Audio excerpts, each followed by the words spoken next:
Although the Iowa Board of Pharmacy has initially decided not to support legalizing medical marijuana, there's been plenty of public support for it, especially here in Iowa City, with events like Reefer Madness, the musical, here at the University of Iowa's Theater Arts Building. The Avoid the Stork campaign has handed out everything from t-shirts, to cups, to chapstick, to even condoms disguised as matchbooks.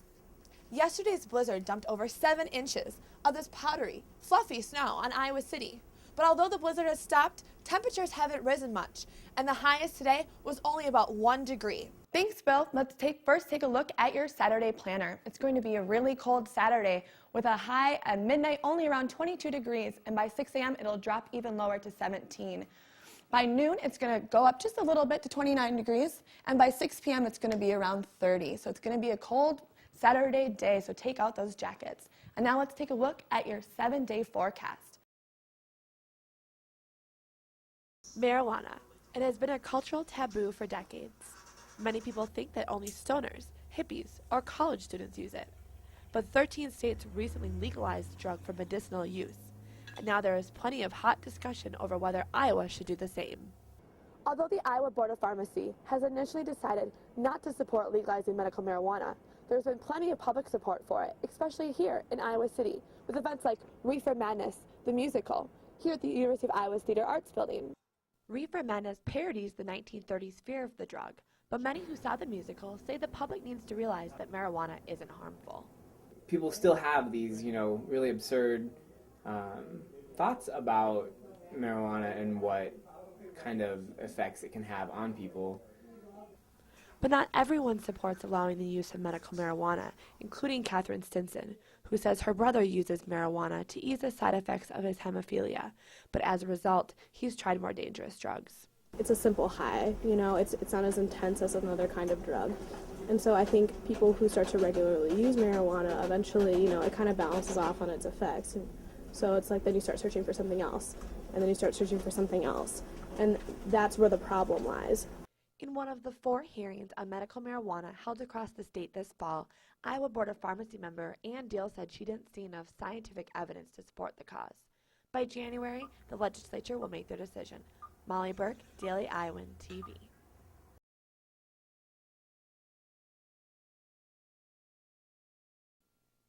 The big white stork is the newest animal on the public service mascot team. This comedic character is part of the Avoid the Stork campaign. Its goal is to reduce unintended pregnancies across Iowa. The campaign was started by the Iowa Initiative, a nonprofit out of Des Moines. It targets 18 to 30-year-old women and encourages them to use contraceptives and practice safe sex.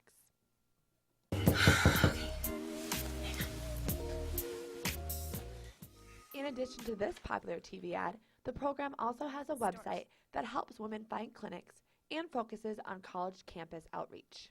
The Avoid the Stork campaign has handed out everything from t-shirts, to cups, to chapstick, to even condoms disguised as matchbooks. University of Iowa students have been targeted by the campaign as a part of its experimental run. I just think it makes a really good point of the consequences that could happen to you if you have unprotected sex. It's really fresh in your mind, like, I could have a baby.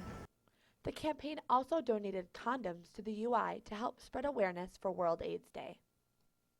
Avoid the Stork's creative director, Kelly Johnson, said in an interview that, quote, negative reactions have come from not understanding it at first, but we're about health education and community involvement. The Avoid the Stork campaign will go statewide in 2010. Molly Burke, Daily Iowan TV.